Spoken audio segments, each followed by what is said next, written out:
ಬಹಳ ಹಿಂದೆ ಶಿಲಾದ ಅಂತ ಹೇಳುವಂಥ ಹೆಸರಿನ ಒಬ್ಬ ಋಷಿ ಇರ್ತಾನೆ. ಶಿಲಾದ ಋಷಿಗೆ ಸಂಸಾರ ಜೀವನದಲ್ಲಿ ಅವನಿಗೆ ಆಸಕ್ತಿ ಇಲ್ಲ. ಮದುವೆ ಆಗಬೇಕು ಅಂತ ಹೇಳುವಂಥ ವಿಷಯ ಅವನ ಮನಸ್ಸಿನಲ್ಲಿ ಬರುವುದೇ ಇಲ್ಲ. ಮದುವೆ ಬೇಡ, ಸಂಸಾರ ಜೀವನ ಬೇಡ ಅಂತ ಇರ್ತಾನೆ. ಆದರೆ ಮಕ್ಕಳು ಬೇಕು ಅಂಥೇಳಿ ಅವನಿಗೆ ಒಂದು ಇಚ್ಛೆ ಉಂಟಾಗ್ತದೆ. ಮಕ್ಕಳು ಬೇಕು, ಸಂಸಾರ ಜೀವನ ನಡೆಸದೆ ಮಕ್ಕಳಾಗುವುದು ಹೇಗೆ? ಅವನು ಇಂದ್ರನನ್ನು ಕುರಿತು ಘೋರವಾದ ತಪಸ್ಸು ಮಾಡ್ತಾನೆ. ಶಿಲಾದ ಮಹರ್ಷಿ, ನನಗೊಂದು ಮಗುವನ್ನು ದಯಪಾಲಿಸು ಅಂತ ಇಂದ್ರ ಪ್ರತ್ಯಕ್ಷನಾಗಿ ಇವನಿಗೆ ಹೇಳುತ್ತಾನೆ, ನೀನು ವಿವಾಹ ಮಾಡಿಕೊಳ್ಬೇಕು, ಮದುವೆ ಮಾಡಿಕೊಳ್ಬೇಕು, ಆನಂತರ ನಿನಗೆ ಮಕ್ಕಳಾಗುತ್ತದೆ. ಅದು ಬಿಟ್ಟು ಹೀಗೆ ಮದುವೆ ಇಲ್ಲದೆ, ಸಂಸಾರ ಜೀವನ ಇಲ್ಲದೆ ನಿನಗೆ ಮಗುವನ್ನು ಕೊಡಲಿಕ್ಕೆ ನನ್ನಿಂದ ಸಾಧ್ಯ ಇಲ್ಲ. ನಿನಗೆ ಮತ್ತೂ ಇಚ್ಛೆ ಇದ್ದರೆ ನೀನು ಪರಶಿವನನ್ನು ಕುರಿತು ತಪಸ್ಸು ಮಾಡು ಅಂತ ಹೇಳಿ ಇಂದ್ರ ಅದೃಶ್ಯನಾಗ್ತಾನೆ. ಈಗ ಶಿಲಾದ ಮಹರ್ಷಿ ಮತ್ತೆ ಪರಮೇಶ್ವರನನ್ನು ಕುರಿತು ದೀರ್ಘಕಾಲ ತಪಸ್ಸನ್ನು ಮಾಡ್ತಾನೆ. ಬಹಳ ಕಾಲ ನಿರಂತರ ತಪಸ್ಸು. ರಾವಣನ ತಪಸ್ಸು ಹೇಗಿತ್ತು, ವಾಲ್ಮೀಕಿ ಮಹರ್ಷಿಗಳ ತಪಸ್ಸು ಹೇಗಿತ್ತು, ಆ ರೀತಿಯಾಗಿ ಘೋರವಾದಂತಹ ತಪಸ್ಸನ್ನು ಮಾಡ್ತಾನೆ ಶಿಲಾದ ಮಹರ್ಷಿ. ಹೀಗೆ ಮಹರ್ಷಿ ಶಿಲಾದರ ತಪಸ್ಸಿಗೆ ಒಲಿದು ಪರಮೇಶ್ವರ ಪ್ರತ್ಯಕ್ಷನಾಗ್ತಾನೆ. ಆಗ ಪರಮೇಶ್ವರನಲ್ಲಿ ನನಗೆ ಸಂತಾನ ಅಪೇಕ್ಷೆ ಉಂಟು, ಮಕ್ಕಳು ಬೇಕು, ಒಬ್ಬ ಮಗ ಬೇಕು ಅಂತ ಶಿಲಾದ ಮಹರ್ಷಿ ಕೇಳಿಕೊಳ್ಳುತ್ತಾನೆ. ಹಾಗೂ ಪರಮೇಶ್ವರ ಅದಕ್ಕೆ ಒಪ್ಪುತ್ತಾನೆ. ಹಾಗೂ ಅವನಿಗೆ ನಿನಗೆ ಶೀಘ್ರದಲ್ಲಿಯೇ ನಿನಗೆ ಸಂತಾನ ಆಗ್ತದೆ ಅಂತ ಹೇಳಿ ಪರಮೇಶ್ವರ ಮಾಯವಾಗ್ತಾನೆ, ಅದೃಶ್ಯನಾಗ್ತಾನೆ. ಸ್ವಲ್ಪ ಸಮಯ ಕಳೀತದೆ. ಶಿಲಾದ ಮಹರ್ಷಿ ತನ್ನ ಹೊಲದಲ್ಲಿ ತಾನು ಹೀಗೆ ಸುತ್ತಾಡ್ತಾ ಇರಬೇಕಾದ್ರೆ ಒಂದು ದಿನ ಉಳುಮೆಯನ್ನು ಮಾಡುವ ಅಂತ ತಾನು ಹೊರಟಿದ್ದಾನೆ. ಅಂತಹ ಸಂದರ್ಭದಲ್ಲಿ ಅವನಿಗೆ ಆ ಮಣ್ಣಿನಲ್ಲಿ ಒಂದು ಗಂಡು ಮಗು ಸಿಗ್ತದೆ. ಹೇಗೆ ಜನಕ ಮಹಾರಾಜನಿಗೆ ಸೀತೆ ಸಿಕ್ಕಿದ್ದಾಳೋ ಹಾಗೆ ಶಿಲಾದ ಮಹರ್ಷಿಗೆ ಆ ಹೊಲದಲ್ಲಿ ಒಂದು ಗಂಡು ಮಗು ಸಿಗ್ತದೆ. ಆ ಮಗುವನ್ನು ತಂದು ಪ್ರೀತಿಯಿಂದ ಸಾಕ್ತಾನಂತೆ ಶಿಲಾದ ಮಹರ್ಷಿ.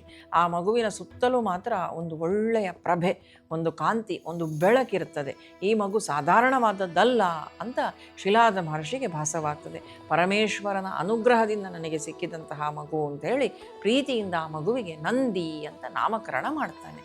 ನಂದಿ ಬಹಳ ಬುದ್ಧಿವಂತ, ಚುರುಕು, ವಿದ್ಯೆಯನ್ನೆಲ್ಲ ಶೀಘ್ರದಲ್ಲಿ ಬಹಳ ಬೇಗನೆ ಎಲ್ಲ ವಿದ್ಯೆಗಳನ್ನು ಕಲಿತು ಪಾಂಡಿತ್ಯವನ್ನು ಪಡಿತಾನೆ. ಶಿಲಾದ ಮಹರ್ಷಿಗೆ ಅತ್ಯಂತ ಪ್ರೀತಿಯ ಮಗನಾಗಿ ಬೆಳೀತಾ ಇದ್ದಾನೆ ನಂದಿ. ಹೀಗೆ ಸ್ವಲ್ಪ ಸಮಯ ಹೋಗುವಾಗ ಅವರ ಆಶ್ರಮಕ್ಕೆ, ಶಿಲಾದ ಮಹರ್ಷಿ ಆಶ್ರಮಕ್ಕೆ ಮಿತ್ರಾವರುಣರು ಅಂತ ಹೇಳುವಂಥ ಇಬ್ಬರು ಋಷಿಗಳು ಬರ್ತಾರೆ. ಮಿತ್ರಾವರುಣರು ಬಂದು ಸ್ವಲ್ಪ ದಿವಸ ಅವರ ಆಶ್ರಮದಲ್ಲಿ ತಾವು ಉಳಿತಾರೆ. ನಂದಿ ಅವರ ಎಲ್ಲ ಸೇವೆಗಳನ್ನು ಮಾಡ್ತಾನೆ. ಅವರಿಗೆ ಅವರ ಅನುಷ್ಠಾನಕ್ಕೆ, ಪೂಜೆಗೆ ಏನೆಲ್ಲ ಬೇಕೋ ಅದು ಎಲ್ಲವನ್ನು ಒದಗಿಸಿಕೊಡುವಂತಹ ಕೆಲಸವನ್ನು ನಂದಿ ಮಾಡ್ತಾನೆ. ಹೀಗೆ ಕೆಲವು ದಿವಸ ಅಲ್ಲಿ ಇದ್ದು ಮಿತ್ರಾವರುಣರು ನಂತರ ಅಲ್ಲಿಂದ ಹೊರಡುವಾಗ ಶಿಲಾದ ಮಹರ್ಷಿಗಳನ್ನು ಕರೆದು ಅವರ ಬಳಿಯಲ್ಲಿ ಮಿತ್ರಾವರುಣರು ಹೇಳ್ತಾರೆ, ನೋಡಿ, ನಿಮ್ಮ ಮಗನ ಈ ಒಂದು ಸೇವೆಗೆ, ಅವನ ಬುದ್ಧಿವಂತಿಕೆಗೆ ನಾವು ಬಹಳ ಮೆಚ್ಚಿಕೊಂಡಿದ್ದೇವೆ. ಆದರೆ ಒಂದು ಕಟುವಾದ ಸತ್ಯವನ್ನು ನಿಮಗೆ ನಾವಿವತ್ತು ಹೇಳಬೇಕು. ಏನು ಅಂತ ಹೇಳಿದರೆ, ನಂದಿಗೆ ಬಹಳ ದೀರ್ಘಕಾಲದ ಆಯುಷ್ಯ ಇಲ್ಲ, ಅವನು ಅಲ್ಪಾಯುಷಿ. ಇನ್ನೇನು ಅತ್ಯಂತ ಹತ್ತಿರದಲ್ಲಿ ಅವನ ಮರಣ ಸಂಭವಿಸ್ತದೆ, ತುಂಬ ಕಾಲ ನಿಮ್ಮ ಮಗ ಬದುಕಿ ಬಾಳುವುದಿಲ್ಲ ಅಂತ ಶಿಲಾದ ಮಹರ್ಷಿಗಳಿಗೆ ಹೇಳಿ ಮಿತ್ರಾವರುಣರು ಅಲ್ಲಿಂದ ಹೋಗ್ತಾರೆ. ಈಗ ಶಿಲಾದ ಮಹರ್ಷಿ ಬಹಳ ದುಃಖ ಪಡ್ತಾನೆ. ಇಷ್ಟೊಂದು ಪ್ರೀತಿಯಿಂದ ಪರಮೇಶ್ವರನ ಅನುಗ್ರಹದಿಂದ ಪಡೆದಂತಹ ಮಗು ನನಗೆ ಇಲ್ಲದೆ ಆಗ್ತಾನ, ನನ್ನನ್ನು ಬಿಟ್ಟು ಹೋಗ್ತಾನ ಅಂತ ದುಃಖಿಸ್ತಾನೆ. ಮಗನಿಗೆ ಹೇಳಲಿಕ್ಕೂ ಬೇಡ. ಆದರೆ ತಂದೆ ದುಃಖದಲ್ಲಿರುವಂಥದ್ದನ್ನು ನೋಡಿ ನಂದಿಗೇನೋ ಗೊತ್ತಾಗ್ತದೆ, ತಂದೆಗೇನೋ ದುಃಖ ಉಂಟು, ಏನಿರ್ಬೋದು ಕಾರಣ ಅಂತ ಒತ್ತಾಯ ಮಾಡಿ ಮಹರ್ಷಿಗಳ ಹತ್ರ ಕೇಳುವಾಗ ಮಹರ್ಷಿ ಹೇಳುತ್ತಾನೆ, ಹೀಗೆ ನೀನು ಅಲ್ಪಾಯುಷಿಯಂತೆ, ಇನ್ನು ಸ್ವಲ್ಪ ಕಾಲ ಮಾತ್ರ ನಿನಗೆ ಆಯುಷ್ಯ ಅಂತ ಋಷಿಗಳು ಹೇಳಿದ್ದಾರೆ ಅಂತ. ಆಗ ನಂದಿ ನಗ್ತಾ ಹೇಳುತ್ತಾನೆ, ಇಷ್ಟೇ ವಿಚಾರವ, ಇದಕ್ಕೋಸ್ಕರ ನೀವು ದುಃಖಿಸಬೇಡಿ ಅಪ್ಪ. ನಾನು ಪರಮೇಶ್ವರನ ಅನುಗ್ರಹದಿಂದ ಹುಟ್ಟಿದವನು ಅಂತ ನೀವೇ ಹೇಳಿದ್ದೀರಲ್ಲ, ನಾನು ಪರಮೇಶ್ವರನನ್ನು ಕುರಿತೇ ತಪಸ್ಸು ಮಾಡ್ತೇನೆ, ಆಯುಷ್ಯವನ್ನು ಸಂಪಾದನೆ ಮಾಡಿಕೊಂಡು ಬರ್ತೇನೆ, ನೀವು ಯಾವ ಕಾರಣಕ್ಕೂ ದುಃಖಿಸಬೇಡಿ ಅಂತ ಹೇಳಿ ತಂದೆಗೆ ನಮಸ್ಕಾರ ಮಾಡಿ ತಂದೆಯ ಅಪ್ಪಣೆಯನ್ನು ಪಡೆದು, ಒಪ್ಪಿಗೆಯನ್ನು ಪಡೆದು ಅಲ್ಲಿಂದ ಘೋರವಾದಂಥ ಕಾಡಿಗೆ ಹೋಗ್ತಾನಂತೆ ನಂದಿ.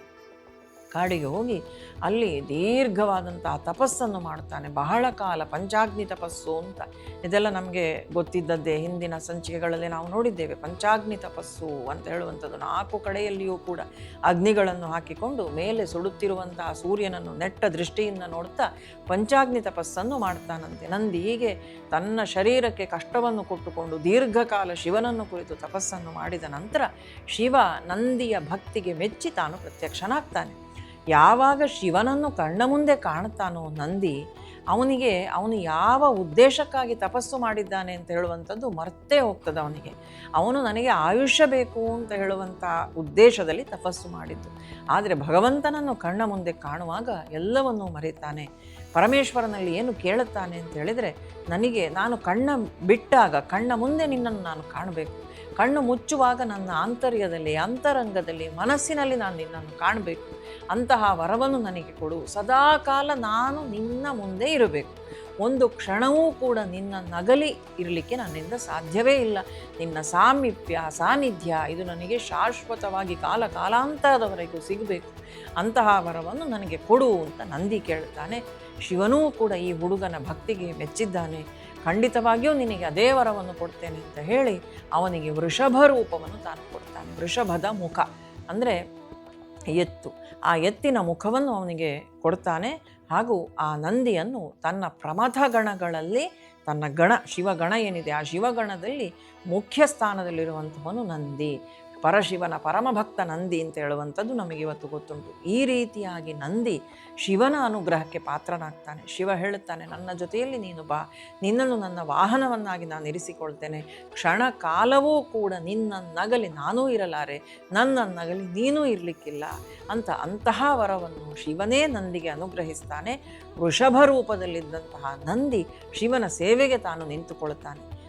ನಂದಿ ಶಿವನಿಗೆ ಭಕ್ತ ಮಾತ್ರ ಅಲ್ಲ, ಶಿವನಿಗೆ ಅತ್ಯಂತ ಪ್ರೀತಿಯ ಗೆಳೆಯನೂ ಕೂಡ ನಂದಿಯೇ ಅಂತ. ನಂದಿ ಅಂತ ಹೇಳಿದರೆ ಧರ್ಮಸ್ವರೂಪ, ಧರ್ಮದ ರೂಪ ನಂದಿ ಅಂತ ಹೇಳುತ್ತಾರೆ. ಯಾವಾಗಲೂ ಕೂಡ ನಾವೆಲ್ಲ ದೇವಸ್ಥಾನಕ್ಕೆ ಹೋದಾಗ ನಂದಿಯನ್ನು ನೋಡ್ತೇವೆ, ಶಿವನ ಮುಂದೆ ನಂದಿಯನ್ನು ನೋಡ್ತೇವೆ. ನಂದಿಯ ಬಲಗಿವಿಯಲ್ಲಿ ನಮಗೆ ಏನೆಲ್ಲ ಇಚ್ಛೆಗಳುಂಟೋ, ಏನೆಲ್ಲ ನಮಗೆ ಬೇಕುಗಳುಂಟೋ, ಏನೆಲ್ಲ ಕಷ್ಟಗಳುಂಟೋ ಅದನ್ನೆಲ್ಲ ನಂದಿಯ ಕಿವಿಯಲ್ಲಿ ಹೇಳುತ್ತೇವೆ. ನಂದಿಯ ಕಿವಿಯಲ್ಲಿ ಹೇಳಿದಾಗ ಅದೆಲ್ಲ ಸಹಸ್ರ ಸಂಖ್ಯೆಯಲ್ಲಿ ಹೋಗಿ ಶಿವನಿಗೆ ಮುಟ್ತದೆ. ನಂದಿ ಅದನ್ನು ತಲುಪಿಸ್ತಾನೆ. ಆಗ ಶಿವ ನಮ್ಮ ಇಚ್ಛೆಯನ್ನೆಲ್ಲ, ನಮ್ಮ ಎಲ್ಲ ಕಷ್ಟಗಳನ್ನು ದೂರ ಮಾಡ್ತಾನೆ, ನಮ್ಗೆ ಏನೆಲ್ಲ ಬೇಕು ಅದನ್ನೆಲ್ಲ ಅನುಗ್ರಹಿಸ್ತಾನೆ ಅಂತ ಹೇಳುವಂಥದ್ದು ಹಿಂದಿನಿಂದ ನಂಬಿಕೊಂಡು ಬಂದಂತಹ ಪದ್ಧತಿ. ಹಾಗೆ ನಾವು ಮಾಡ್ತೇವೆ ಕೂಡ. ಆದರೆ ಇಷ್ಟೇ ಅಲ್ಲ, ನಂದಿ ಶಿವನ ಮುಂದೆ ದೇವಸ್ಥಾನಗಳಲ್ಲಿ ಯಾಕೆ ನಂದಿಯನ್ನು ಇಟ್ಟಿರ್ತಾರೆ ಅಂತ ಹೇಳಿದರೆ, ನಂದಿ ಧರ್ಮದ ಸ್ವರೂಪವಾಗಿದ್ದಾನೆ. ನಂದಿಯ ಮುಖಾಂತರ, ನಂದಿಯ ಎರಡು ಕೊಂಬುಗಳ ಮಧ್ಯದಲ್ಲಿ ನಾವು ಶಿವನನ್ನು ನೋಡುವುದು ಅಂತ ಹೇಳಿದರೆ ನಾವು ಧರ್ಮದಲ್ಲಿದ್ದೇವೆ, ನಮ್ಮ ನಡೆಯಲ್ಲಿ ಧರ್ಮ ಉಂಟು ಅಂತ, ನಾವು ಧರ್ಮಿಷ್ಠರಾಗಿದ್ದೇವೆ ಅಂತ ನಮ್ಮನ್ನು ನಾವೇ ಧರ್ಮಿಷ್ಠರು ಅಂತ ದೇವರ ಮುಂದೆ ತೋರಿಸಿಕೊಳ್ಳುವಂತಹ ರೀತಿಯಲ್ಲಿ ಧರ್ಮ ಮಾರ್ಗದಲ್ಲಿ ನಾವು ನಡೆಯುವಂಥವರು. ಮಧ್ಯದಲ್ಲಿ ನಂದಿಯ ಮುಖಾಂತರ ದೇವರನ್ನು ನೋಡುವುದು ಅಂದರೆ ನಂದಿಯೇ ಧರ್ಮದ ಸ್ವರೂಪ.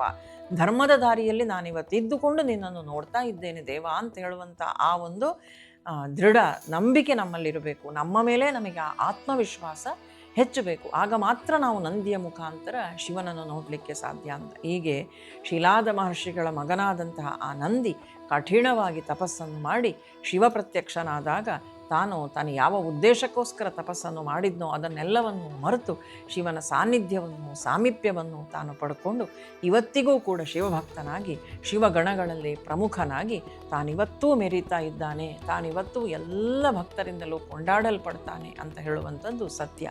ಇದರ ಜೊತೆಗೆ ನಮಗೆ ಪುರಾಣಗಳು ಇನ್ನೊಂದು ವಿಚಾರ ಹೇಳುತ್ತದೆ. ಯಾವಾಗ ಸಮುದ್ರ ಮಥನ ನಡೀತದೋ, ಸಮುದ್ರ ಮಥನದಲ್ಲಿ ವಿಷ ಬರ್ತದೆ, ಕಾರ್ಕೋಟಕ ವಿಷ ಬರುವಂಥದ್ದು ನಮಗೆ ಗೊತ್ತುಂಟು.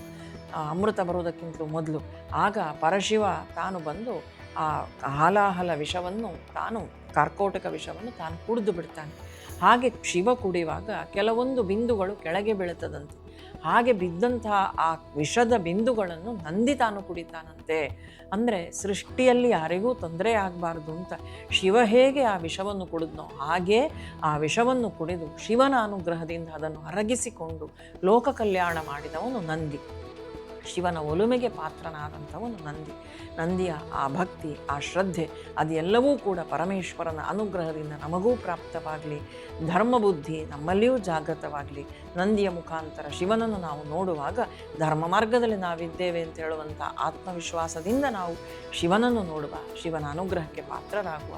ಎಲ್ಲರಿಗೂ ಕೂಡ ಶುಭವಾಗಲಿ, ಮಂಗಳವಾಗಲಿ. ಶಿವಾರ್ಪಣಮಸ್ತು.